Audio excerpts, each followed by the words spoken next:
Hey there, this is Natalie, and apologies for not uploading any videos for a couple of weeks. I've actually had really bad hay fever, which made my voice sound pretty terrible. But I'm better now, and I've been writing a lot of content while I haven't been recording.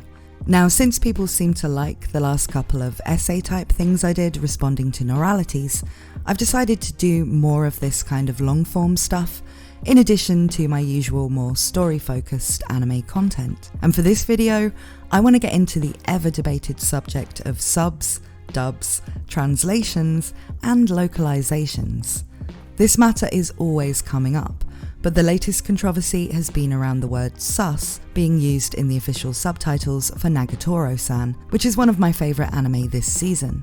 While I do think the sus translation is fine, now I've looked into it a bit and seen that it's a reasonable translation for what she actually says, the fact that we're so ready to jump to the assumption that it's something nothing like what was in the original that's been injected just to add a reference does really demonstrate that we're used to that kind of stuff being done and we're not very keen on it. This got me thinking about dubs too, and the many times a given dub has become a big talking point. Now, this never really used to be a matter I thought particularly concerned me. I don't like dubs, so I don't watch them. I can see why for some people they're the only way it's possible to enjoy anime. I can see why for TV networks it's much better to air a dubbed show than a subtitled one, and I can see why for some people there's just an easy appeal to watching the dubs. Their existence is a good thing, but they're just not for me. But while that was always my view on the whole debate, it was still a discussion I always found interesting when it did come up in the anime community. So in this video, I want to cover a few things. First, why I don't like dubs, because I think there's this tendency to write off people who say they only watch subs as being elitist, and just not giving the dubs a chance. Or that common thing that you hear of, why do you hate English? It's literally the language you speak. And while, honestly, it might actually be true of me, that I like to imagine that watching How Not to Summon a Demon Lord with subtitles somehow means I'm smart and cultured, there are other reasons why many people perceive the Japanese performances as better, which nobody ever really seems to talk about, but which don't boil down to elitism or even to blindly standing anything Japanese. Then I want to talk about why there are also good reasons a lot of anime fans don't like heavy localization in subtitles or in translations of other media like visual novels and manga, and how, again, this isn't always down to elitism. And in talking about this stuff, I'll also be touching on some of the controversies with how some things have been translated by companies like Funimation, and about how companies preparing Japanese media for consumption in Western markets aren't really winning the goodwill of anime fans with some of their approaches, and where they choose to direct the money we pay them. So first of all, why I'm a sub snob, to get that out of the way before I get into the more nuanced topics of localizations in general. It is really just a taste thing, but there's a tangible reason why dubs sound weird to some people too. And it all comes down to neutrality.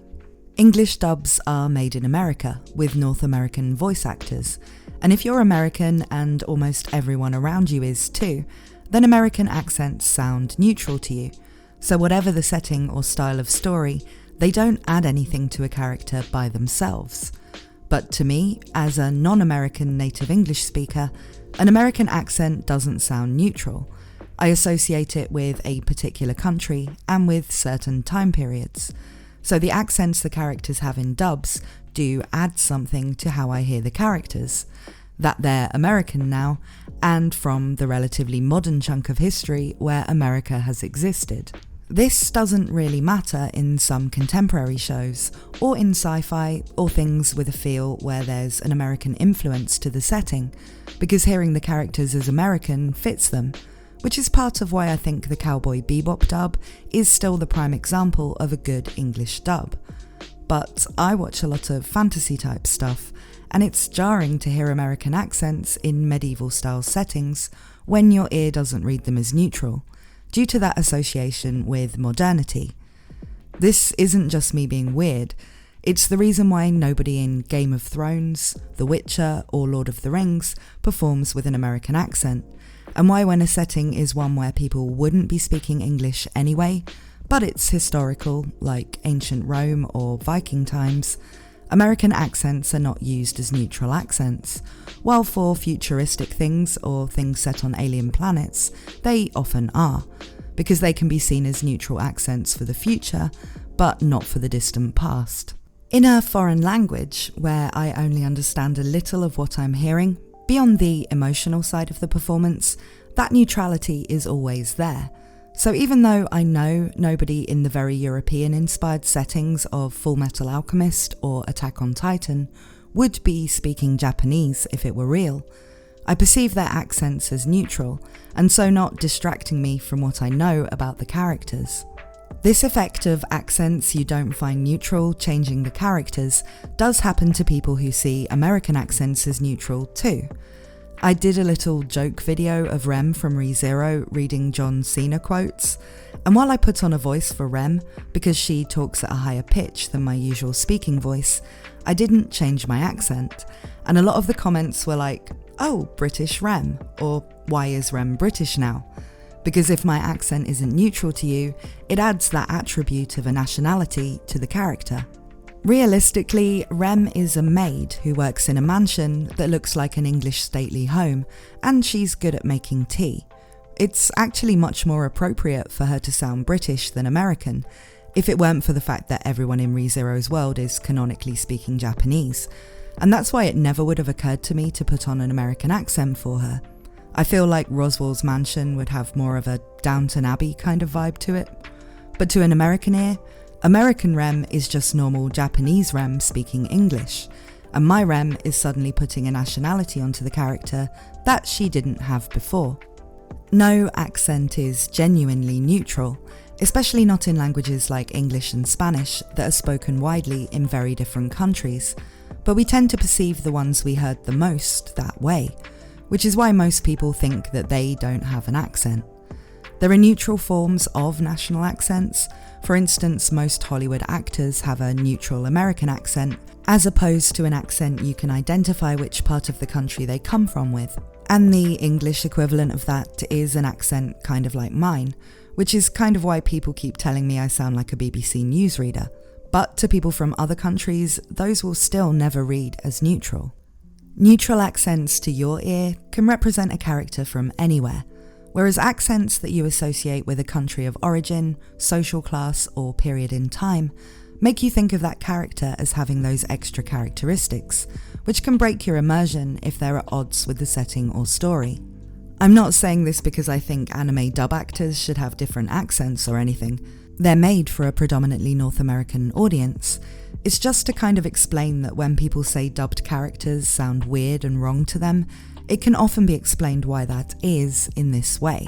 It's not necessarily that they hate their own language or think they're better than other people for reading subs. It's quite often that we're a lot more likely to find a performance in our native language to add in associations that don't fit with the characters or story. Those associations aren't always even to do with geographical stuff. In addition to the accent thing, for English anime dubs, voice actors do often tend to adopt more cartoony voices, which to me at least adds another layer of association when it's in my native language. And that association is with American kids shows I watched when I was growing up. Now that's not jarring at all with some types of anime show, but I mainly watch more adult anime, and so where I might eventually be able to get used to a Game of Thrones where everybody had normal American accents, when you add that cartoony performance, it becomes more like if I was watching Game of Thrones and Daenerys was like, "I'm Daenerys Targaryen and I'm gonna break the wheel." And then Gandalf in Lord of the Rings was like, "I'm Gandalf the White now, my final form." If you know what I mean. It's worth mentioning on that point that I also didn't really watch anime at all until I was already an adult, so I don't have any attachment to any particular dub out of fond memories, like a lot of fans do. But I did grow up watching a lot of American cartoons, so that association with children's media probably isn't the same for everyone, or even for many people. But it's an example of the different ways that to a given fan, something about dubs can just end up giving a distracting experience they just don't like as much as hearing the performance in Japanese and reading the subs to know what they're saying. And to be clear, I don't by any means hate the sound of American VAs or cartoon dubs. I actually really like a lot of the performances in abridged series, but that's because there I'm watching them for a new take on stuff that's made by other Western fans, so anything the voice acting adds to the character feels like it's supposed to be there. But if you fall into the same camp as me and hate watching dubs, then as a fan it's not really important, because subs are always an option, more often than dubs, and so the existence of dubs and the people who like or prefer them doesn't make any difference to how we get to engage with anime. I think it's pretty weird to see as a serious division between fans, but when people are having good-natured debates on the matter of subs v dubs, there are always people defending the dub side by kind of writing off the people who prefer subs as having stupid reasons. So I just kind of wanted to say what the reasons are for me, because I think they're probably true for other people too, and to give more of an explanation for why I think a lot of people say stuff like that the Japanese just sounds better or has better acting. So to conclude on this part, a lot of it is just down to what associations we make when we hear certain things, and not down to one performance being technically inferior. But nonetheless, even if it's all down to cultural associations, no amount of just giving the English dubs a chance will make me enjoy them as much as the Japanese. So even if nobody is really right about subs always being better and it's all just perception, I'll still always be a subs elitist. And because of that, I'll never be able to think of the dub VAs as anywhere close to up there with the Japanese seiyuu when it comes to importance or relevance to the anime in question. And because of that, I absolutely don't care about funding dubs when I'm spending money on streaming subscriptions and such like. That's not to say I resent that it does fund that. Any subscription to anything when it comes to media is going to be funding some stuff I don't care about that other people want, like say children's programming. It's just to say that when the dub VAs are shaming people for not buying those Funimation subscriptions, I think they should probably be a bit more aware that they're not necessarily the part of the service many of the customers actually are buying subscriptions to support. A lot of us just want to support the Japanese animation industry while gaining access to the stuff it produces. So being reminded that a chunk of what we spend goes to pay these people outside of Japan for dubs we don't want or use is, if anything, just reminding us of a reason why we don't really feel that the current system does what we actually want it to. Still, with that out of the way, dubs are not really the issue at hand, but the more murky issue of translation and localization. As much as I don't care about watching English dubs, I still didn't miss the interesting discussions around the liberties taken in dubs of certain shows, some of the most commonly talked about being Prison School's Gamergate reference, a weird rant about incels in My First Girlfriend is a Gal, and of course, lines including Lucoa's infamous patriarchal society line in Miss Kobayashi's Dragon Maid. Honestly, I swear when I first watched Dragon Maid when it was airing, it seemed like this nice thing everybody liked, but based on the amount of stuff about Dragon Maid takes I've been watching or writing lately, you'd think it was the bastard offspring of Redo of Healer and A Clockwork Orange for all of the controversy that seems to have sprung up around it. This video isn't really about those dub controversies, and there are good videos that do go deep into them, like Dimitri Monroe's video about incompetent localizations, and the Cartoon Cypher video about the Dragon Maid dub, which I'll link to in the description. But I'll give my takes on them now, because it does make up part of the bigger localization debate. I really think these changes that add references to Western socio-political hot topics were pretty obnoxious. Say we use the analogy of anime being food in a restaurant and the chefs in the kitchen being the Japanese anime industry. We need waiters to take our orders and bring us the food, and that's kind of the role of the translation and localization people. Now, someone who's eaten in that restaurant a lot of times, knows the cuisine really well, and is a big fan of the chef, they just want the waiter to facilitate them enjoying their meal without getting in the way or making their presence overly felt. That would equate to a close translation with all of the honorifics and cultural references and so on left intact. Someone new to the restaurant might want the waiter's help to make sure they get the best of what the chefs have to offer, even if they don't really know which dishes pair well together or how well done they like their steak yet. They might welcome the waiter's input as someone who knows the cuisine and the chef's work really well. That would be a normal localization, and the intended experience Funimation seems to be aiming for with their dubs, where the audience doesn't need to know anything about anime or Japan to enjoy the show.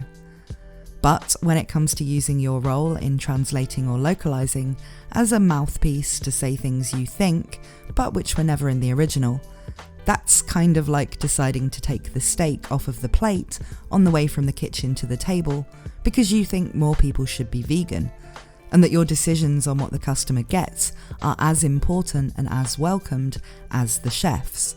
And then standing by that when people complain, like it was a perfectly reasonable part of your job as a waiter to do it, and you're glad it annoyed the customers. And I think that kind of hubris can pretty much get in the sea. But controversial, obnoxious changes that reference current year hot topics are actually pretty rare when we consider just how much content is being translated. And so I think there's more to why they bother people so much than their actual invasive messaging. These changes stand out, but they also make us wonder just how much of what we're hearing or reading is the translator's idea, and how much existed in the original work. Basically, are we watching a translation or some hybrid of a localization and a retelling? There's a time and a place and an audience for both, but I think it's necessary to appreciate that the audience for close translations, and I'll come on to what that really means in a minute, has their reasons for not wanting the translation they see to deviate from the original. I think this is also the case with the less controversial changes, like adding in new jokes and punching up the dialogue. These changes might actually make the show objectively better, but it's not really the same show anymore. And it's worth respecting that a lot of the anime audience doesn't want their experience with the work filtered through the translator's idea of what's funny or natural. It's not that the translator's changes are bad in these cases, it's that that audience doesn't want a Western interpretation of a Japanese show. They want the same show the Japanese team created. They just can't understand the words in it, so they need someone to say what they mean. The audience that thinks that if someone wants to write their own funny dialogue for a show, they should make an abridged, or write for an original show instead. I'm part of that audience, and I think there are a lot of reasons why I would choose a functional close translation over a funnier, tighter and more natural sounding English localization, even though at first glance it seems like the only reason to prefer that would be just a stubborn refusal to believe anything could be better than the original, much like the fans who always adhere to the idea that the manga or light novels were always better than the anime. But I think of it more like this. I worked as a professional ghostwriter for years, and if I took a book that I think has pretty amateurish writing and is, okay, I'm going to say crap, like 50 Shades of Grey, I'm pretty confident I have the skills to improve it in some ways. But say I was hired to simply localise that book, say, for argument's sake, for the Australian market. It should just be an edit that doesn't affect much, but because I'm confident as a professional that I could improve it, and because I care about doing a good job, just like these translators probably do, say I decided while doing that edit to change all of the dialogue so it was less cringe-inducing, and to add in loads of jokes to make the more boring bits a bit more entertaining, and say I gave all of the characters new, or rather existent, personalities, and I even decided to change Anastasia Steele's name to something less horrible and cheesy. And let's say, from a hypothetical standpoint, every change I made was an objective improvement. Now, while the Australian people who read my localization might actually enjoy it, it's no longer 50 Shades of Grey by E.L. James. It's a loose adaptation of that story by a totally different author who's never even met E.L. James. It might be better, and if you picked it up because you were looking for any old book to read for entertainment, then you'd probably see that as a win. Just like casual audiences may see punched up dialogue and other well-executed changes as a win in anime localizations. But if you picked it up because you wanted to know what 50 Shades of Grey by E.L. James was like, and that was the only version there was in your local bookshop, then it's not a win, because you didn't get to see what the original was like at all. You don't know what was and wasn't added by me, and you can't trust that you've experienced anything at all about the author's work, or the story she wanted to tell, other than the general way the plot goes. And you've also read something very different to what readers in other countries have read, making it harder to discuss what you thought about the book, other than with people who've read that same version. I'd say then that those changes would not be justified as part of the localization process, and that I'd have been overstepping my mark by making them, even if it was out of a genuine desire to produce the best experience for the reader that I could, with some material that had a lot of weaknesses. Making those changes to improve something would probably be more in line with a job screenwriting for the movie adaptation, where you were there to adapt and write, and to produce something people know is a new work based on something in a different medium. But I don't think that adaptation mindset should apply to localizations of things in the same medium.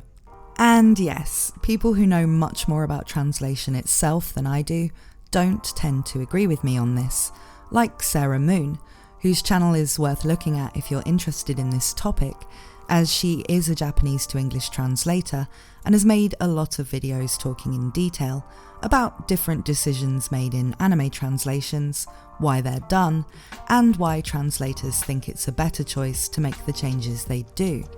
But I feel like there's always this one thing that doesn't ever really get talked about, which should. And it ties in to some extent with what I just said about the hypothetical 50 Shades of Grey Australian edit. And that's that when talking about whether localization is better or worse than translating the Japanese as closely as possible, we're not really considering the international nature of the anime fan community outside of Japan. When people talk about localization, where are they talking about localizing it for? Well, in just about every conversation you'll find about the matter in English, it's naturally North America, because that's the translation industry most people you'll find talking about this in English are concerned with. But the more something is moved away from Japanese to align with American cultural references and norms, and the more every other translation is doing the same for its own audience, the less we're all watching the same Japanese show. And I think, at least for people who consider anime a serious interest of theirs, that they want to be able to talk about a lot, that isn't really desirable. There's also the fact that American culture isn't the default culture of the Western world, it's its own thing. And so changing the culture of the anime from Japanese to American is, for a lot of people, just changing it from one foreign culture to another equally foreign one. And while most non-US Westerners are more familiar with American than Japanese culture due to media, that doesn't inherently make an Americanization more appealing.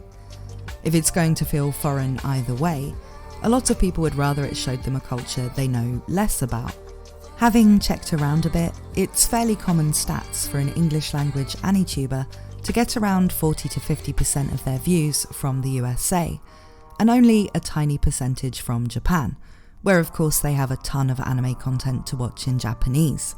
So that's already showing that a lot of the anime fans in the world who aren't watching the shows in their raw Japanese state are not from the US. In fact, there are Western countries that have a much longer and stronger connection to anime than the US does, and I know this because I live in one. I am from the UK, but I live in Italy, and here practically everybody millennial and younger has some degree of interest in anime. It was moving here 8 years ago that caused me to get into it, in fact, because I'd always kind of thought anime and manga looked cool, but that I'd need someone who knew about it to sort of guide me through the noob stage, and I didn't know any weebs back then. But here, everyone's a weeb to some degree. The reason, as far as I can tell, is that back in the 80s, 90s and 2000s, most of the shows on TV aimed at kids and teens were imported from Japan, given they didn't have a big enough domestic animation industry to fill the schedules with original Italian shows. Whatever shows they brought in, they'd need to be dubbed for Italian TV, wherever they imported them from, and the networks got better deals on Japanese shows for that kids and young adults demographic than on American shows. In the UK, we had American cartoons and kids shows, and British ones, as well as teen soaps and dramas from Australia, because it was all already in English, and we didn't have much of a tradition of dubbing things. So aside from major franchises that became popular through games like Pokemon, we didn't get much anime on mainstream TV, and even then we were just buying in the American jelly donuts dubs. I mean, we actually call jelly jam in the UK, but I guess we were just supposed to understand what a jelly donut was, even though what we were shown it to look like was kind of a ball of rice. If Americans found that confusing, it was even weirder for us. All of this meant that before the streaming age, anime was a niche thing you had to go out of your way to be into in the UK. But in Italy, it was just what everybody watched on TV, and plenty of people kept up an interest in it as adults. It's basically on equal footing as part of just nerdy stuff you might like, with stuff from American pop culture here. Italy isn't unique in this either. There are similar traditions with anime in several South American countries as well as other parts of Europe. The Western audience also isn't all of the non-Japanese audience you're likely to speak to people from all the time in English-speaking sections of the online anime community. You have large audiences in India and Pakistan, as well as a big audience in the Philippines. This interest in anime is really something that can bring people all over the world together into communities online that we all get to be part of. But that kind of only works if we're all seeing pretty much the same thing and sharing the same common knowledge of the weeb stuff. I can only laugh at the same truck-kun or black hole chan meme as someone in Poland, Peru or Polynesia, because nobody defended us from those complicated Japanese honorifics we might not have understood at first. So we all get the same references regardless of our own native languages and cultures. We share the weeb culture wherever we're from. Just about any fan community for any anime series you can think of has a really international feel to it. And while English tends to be the language used in those international communities, I'm sure a lot of the people I talk to about ReZero or Attack on Titan in English didn't watch the English subs I watched, but the subs in their native language. Most of my local real-life friends watch anime dubbed or subbed in Italian and read manga and light novels in Italian, whereas I read them in English. Aside from a few manga I have read in Italian just to practice the language. If we're all non-Japanese speakers watching and reading the same stories translated into different languages, then isn't what unites us that we are all foreigners to the medium? And so all that Japanese stuff, the honorifics, the assumptions we'll know or quickly learn what a tsundere or a chunibyo or a gyaru is, and how much yen prices equate to in our own currency, all of that stuff that you might change to make something more accessible in a localization, isn't that the stuff that we can all share as a way of being part of an international community that appreciates the same thing from a culture that's equally different to all of our own very different cultures? Isn't that what gives us our shared framework of memes and tropes that we all get? And that's before we even get into the inherent benefits of just learning about other countries and cultures in the first place, something a lot of people see as a bonus to enjoying anime, not a hurdle. A translation and a localization are different, and this is evident from the fact there are plenty of examples of things being localized for different English-speaking markets that were already in English to begin with, and so weren't also translations. And if I wasn't an anime channel and averse to showing live-action 3D pigs on screen, because it would ruin my aesthetic, I'd now show you a clip of the truly terrible pilot for a US remake of the IT Crowd here, and I'll link to that in the description anyway. Or the well-known case of them changing the name of Harry Potter and the Philosopher's Stone to Sorcerer's Stone in the US, for reasons that seem to have been lost to the 90s. Localizations actually make sense with a lot of things. Most countries have the same few game shows, but localized, for instance, and non-fiction books and websites are often localized to reflect things like laws, whether the target audience uses the metric system or the other stupid one, currencies, and so on. These are localizations that aren't translations, so clearly translating and localizing media are different concepts where you can do either or both. Now, for me, when it comes to anime, manga, light novels, and Japanese games, I would prefer a translation that isn't a localization. But what does it actually mean to translate something without localizing it? There's this argument used by people when they're defending localization that, oh, you say you want literal translations, but look, when we translate things literally, it sounds awful because Japanese has different sentence structure and doesn't use pronouns as much. And yes, that's true, but everybody knows this, and nobody using the term literal translation for what they want even thinks they want each word to be translated one by one. So it's just kind of arguing against this person that doesn't exist, and it's quite frustrating to hear. Sentence structures differ between languages, so yes, if you translate some languages into English, the verbs and subjects are in a weird order, where you can make sense of the meaning, but everybody kind of sounds like Yoda, and nobody is against translating these into the English structure. There's also the matter that in some languages, like German for instance, words are often made up of compounds of other words that together form a new concept. But if you translate each part of the compound word literally, you get something that sounds weird and wrong. As an example, the German word for bat is Fledermaus, which literally means flying mouse. But if you were translating a story about Dracula, you wouldn't want to be talking about him turning into a flying mouse. The correct translation of Fledermaus would be bat. Saying that the flying mouse is what people must be asking for if they say they want literal translations, and that's just silly. Kind of doesn't really address what people know full well they mean when they say they want literal translations. Even machine translations like DeepL or Google Translate don't translate one word at a time.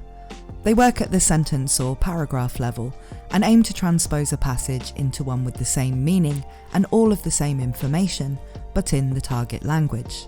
Machine translations from Japanese to English are actually readable. If you read something simple and non-fictional, like a product listing on a Japanese website with Google Translate, you will normally manage to get the information you want from it pretty clearly. I actually do this all the time because I use a Japanese website to get a lot of the clothes and software I use for my avatar, and it works completely fine. That's machine learning doing what can be considered a literal translation, but still providing English sentence structures and some degree of understanding of the context of the words from being trained on other translations.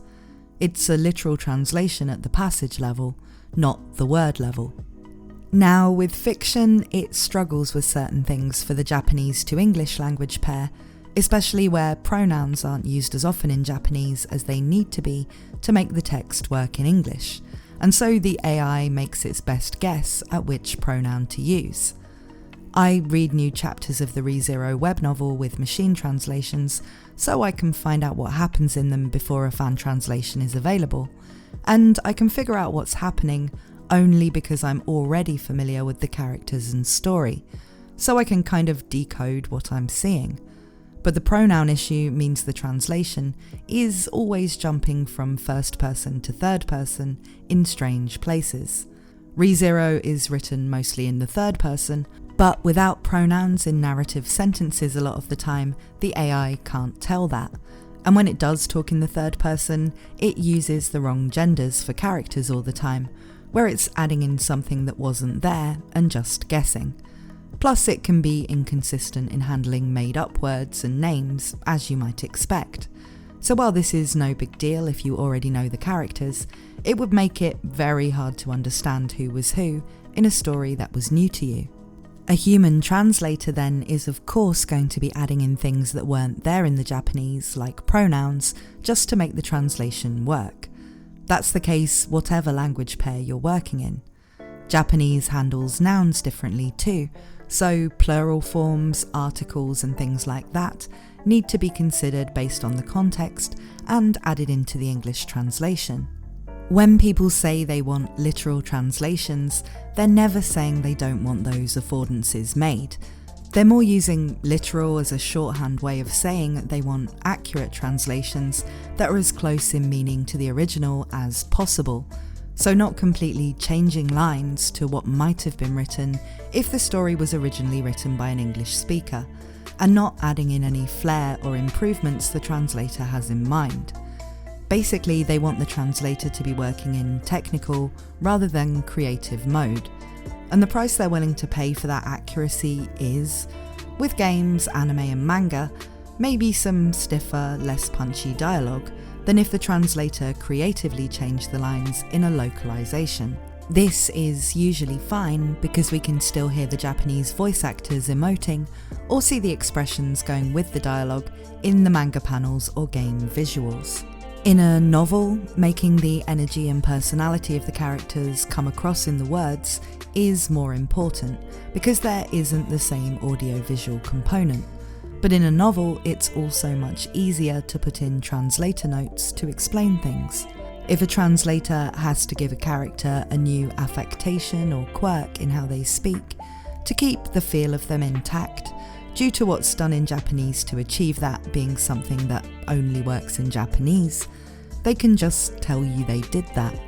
So if a character uses a lot of slang related to a Japanese subculture or time period, or speaks with archaic words, and the translator is preserving this by using internet slang or Shakespearean words, they can put in a note about that translation choice so the reader can both get the experience of what the character is like and know the way the author originally wrote them.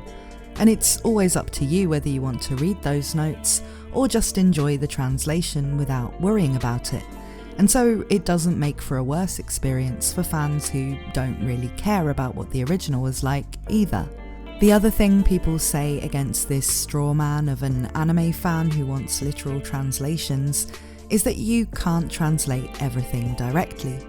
One-to-one translations of every word don't exist, and every language, and even every region, has phrases and idioms that when literally translated don't carry the same meanings. When that's the case, then the translator has to make a choice. They can replace a phrase that doesn't work with an equivalent that has the same general meaning or tone, which would be some degree of localization. So for example, translating the English phrase, "It's raining cats and dogs," which makes no sense in other languages, with an idiom for heavy rain in the target language, or some other casual sounding line about the weather. Or they can just translate it to the meaning, so just translating that to "it's raining heavily," which lacks the sense of using an interesting phrase and makes it drier, but does put across what's being said without adding anything new. Or the more old school fansub style approach of translating the phrase as it is and putting a translation note to say that it's an expression meaning heavy rain. The translator has to use their judgment because any of those approaches can be a good one, but it's a case of knowing the audience for this translation and applying the same approach consistently throughout the project. But when there are things that can't be translated but are integral to the language, culture and medium, like Japanese honorifics, or the words for common tropes that don't really have an equivalent term in English, like say, yandere, I think in all but the dubs, where it would sound unnatural, it's better to leave them as they are in Japanese. If you don't know what the difference is between the honorifics, then the result is you either ignore them, which is the same as if they were left out, Or you want to know what they mean, so you look them up, or just build up associations over time based on the different character interactions you see where they're used. And so there's no real benefit to the people who don't understand them to just leave them out. But once you've watched a lot of anime, then you probably will know what they mean and actually derive additional information from them that couldn't have been translated. And they do often provide that. Consider when honorifics are used in the titles of shows. This season we have a couple of good examples with Nagatoro-san and Iruma-kun. Even when we use the English versions of the rest of the titles of these shows, the honorifics make a difference. Nagatoro is a high school girl, and she could have been Nagatoro-chan. The other girls she's friends with use equivalents of chan when they talk to her. But the whole dynamic the show is based around is one where the male lead would never address her as Nagatoro-chan, and that comes across in the title. Of course, if we had to get rid of any Japanese language or cultural references in that show, then we'd also lose the fact that Nagatoro never addresses the main character by his name, only ever calling him senpai, using a term that's usually used out of respect to kind of tease him, or that her friends take it even further by calling him paisen. By just assuming the audience can handle the word senpai, we get to keep all of that stuff about the characters and how they interact intact. Iruma-kun in Welcome to Demon School Iruma-kun is about as kun of a character as you can get. The series is all about him making friends and being spoiled by his adopted demon grandfather. But if you imagine a show called Welcome to Demon School Iruma-sama, you'd be expecting him to be a character more like Anos Voldegord from The Misfit of Demon King Academy. Both shows are light-hearted series about a boy at demon school, but the honorifics tell us what kind of dynamics the main character will have with others. Going back to other recent seasons, you have Kaguya-sama. Most people in the show don't actually call her Kaguya-sama. Even in the famous Chika dance ending, Chika calls her Kaguya-san in the song. But Kaguya-sama tells us the social status she has that is an important aspect of why she is as she is. You see sama translated to lady sometimes, which works okay in a fantasy setting with actual nobility, for instance for someone like Crush in Re:Zero. But lady is an aristocratic form of address which wouldn't be used for someone without a noble title in real life. So while in the UK, where we have people with titles who you would actually address as lady, the daughter of a top businessman wouldn't be addressed that way, no matter how respectful you were being to her. So it's a bad translation for a contemporary story. Sama does exactly what it needs to, and people obviously don't find it weird or confusing, because you never really hear anyone refer to the show as Love is War. They always call it Kaguya-sama. Outside of in-series titles, and even outside of the most common few honorifics like Chan, Kun, San and Sama, there are lots of little things that keeping the honorifics in helps to put across. To use Re:Zero as an example, because I'm still a Re:Zero channel at heart, the fact that Subaru calls Emilia Tan and uses that honorific only for her is cute. And the way the Ryuzus use nicknames like Garbo, Subo and even Rosbo reinforces that she thinks of everyone as a grandmother might, adding to her adorable lollibaba feel. You either learn these things and get the feel of them, or you just let them go over your head if they're not interesting to you. But if someone takes them out to westernize it, just to make sure you don't feel confused by all that foreign stuff, that takes away the choice. But I can appreciate that watching subs with a lot of Japanese concepts left in, or notes explaining some Japanese pun, rather than just rewriting the joke to work in English, may not feel quite so fun to someone just looking for something chill to watch, or who's new to anime and daunted by all that weeb stuff. And dare I say it, it might sound like I'm advocating for the gatekeeping people tell me is a bad thing. So how can everybody get the anime they want? To me, it feels like there are kind of 3 audiences for every language an anime is going to be translated into. First, there's the audience for the dub, which apart from outliers like people who may want the weeby stuff left in but can't or don't like reading subtitles, is usually going to be your most casual or newest audience, including people discovering the show on TV. The dub audience will also include people who also watch subs but just sometimes are in the mood for the dub or just want to check it out for the different voice acting. But people who watch both are kind of in all of these audiences and are still likely to have a preference. It just may change depending on the show or on their mood. Dubs will differ the most from the closest translation, because as well as generally going for the broadest and most casual audience, so having the biggest requirement to be accessible to anybody who might watch it, the dub also has to consider timing and matching to lip flaps.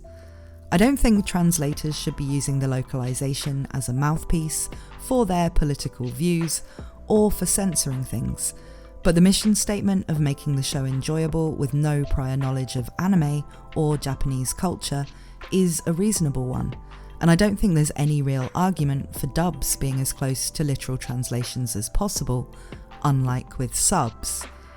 Then there's the audience for subs with localization. This may be people who'd watch a dub but there isn't one for the language they want the show in, or people who are generally into watching things in the original language but who want an accessible experience that can be enjoyed without any knowledge of Japanese culture, other anime, or anything about the original language.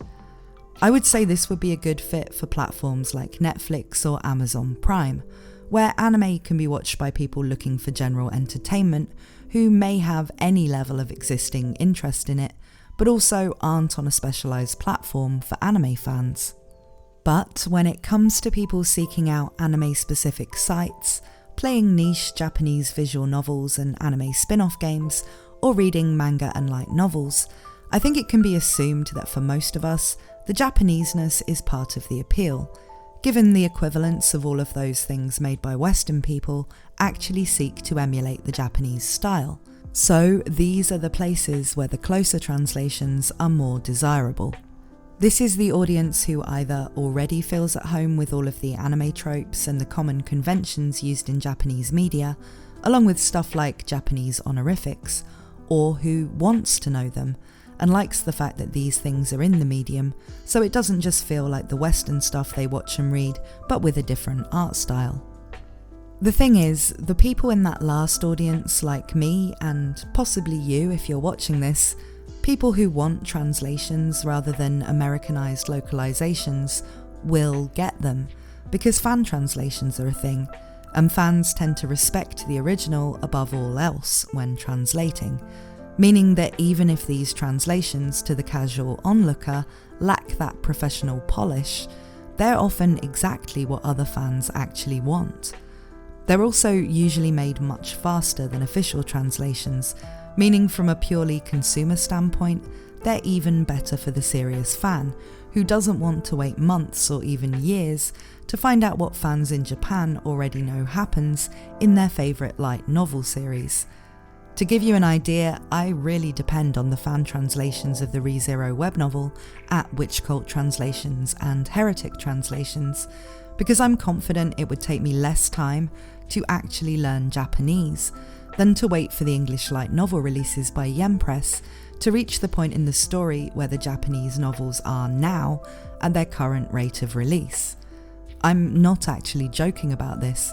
I've only recently started learning Japanese with any degree of seriousness, like I basically just learned hiragana and katakana last week, and I would actually accept a bet that I'll be able to read a light novel in Japanese before the English version of ReZero Volume 26, that's the current one in Japan, comes out here. I think we're on 14 or 15 right now. And yet, I doubt the industry in the West really wants a situation where we're all happily reading and watching things in a way that supports fan translators rather than the people who license the IP, just because it's the only way to get the things we want and avoid heavily localized versions of the Japanese media we want to consume. We can support the Japanese industry in lots of ways, by buying Blu-rays, source material, merchandise, spending money in spin-off gacha games, literally all kinds of stuff. We can support the fan translators doing the stuff we want through Patreons, or just by consuming that stuff on ad-supported sites they own. And this isn't even always doing anything sketchy in terms of the original creators. Those ReZero translations I mentioned earlier are translations of the free, unlicensed web novel, rather than the light novels licensed by Yen Press in English. And yet we're constantly told we need to buy our Crunchyroll and Funimation subscriptions to support the anime industry. And I think we generally all like to support companies trying to make things easy and fun for anime fans in the West when we're spending money on that media. I just think that those types of companies do need to consider just what they're giving the fans and whether they know what the fans actually want. I feel like it's quite obvious from the way people have far more grievances than endorsements to give when topics like Crunchyroll and Funimation come up among fans, that there's something not quite right with how things are on that front right now. And the dub and localization stuff is just a part of that. If your business model is around a niche audience, then it's important to understand what they like about that niche and not homogenize it in the same ways you do when you're aiming to push it to the mainstream or to try to win new people over into the niche. But with all of that said, to be honest, I feel quite optimistic that in time, these brands, or the brands that rise up to replace them, will come to get us as an audience more. At the moment, anime is going through this transitional phase where it's seeing a lot of growth in the US and in other Western markets that were previously less exposed to it, as well as seeing a lot of growth in Japan, with more material being made than ever before. You can see why to companies it would look like the best use of that opportunity would be in appealing to as many people as possible, which means to some extent neglecting the more niche otaku audience. But more people getting into anime means that niche hardcore fan audience grows, and ultimately the niche fans are the whales in this scenario, that will spend the most money on the Japanese media they like and do the most free publicity for them in terms of talking about them online and trying to get their friends into it. Whether the growth phase continues indefinitely or not, there are always companies who prefer that model of focusing on the whales. And this is the case in things like mobile gaming and even with books, with some publishers and authors focusing on the whale audience there, which is romance readers, who often buy and consume several novels a week, rather than pushing to try to make their novels mainstream bestsellers. Rather than catching as many minnows as possible who will have a passing interest in your products and going for sheer volume with shallow, broad appeal, companies who use this approach prefer to serve the people who are going to make their services a big part of their entertainment, and who are going to be receptive to buying new products and services related to that interest fairly regularly. I think more companies that work on serving the whales will emerge and begin to thrive in the Western anime industry in time, and they'll do that by aiming to give the fans the type of experience they want. Additionally, the backlash against changes made to certain Japanese properties in their English translations is sometimes being heard. For instance, Seven Seas, who came under fire for major changes in the English versions of the Mushoku Tensei light novels, which completely changed Rudius's character, and to be honest, amount to censorship rather than localization, did take those criticisms on board and move to release less tampered-with translations. While dub translators may be known now for doubling down on their more controversial decisions when there's a backlash, we can hope that's not going to be a trend that will continue to dominate as the industry becomes more in touch with its audience.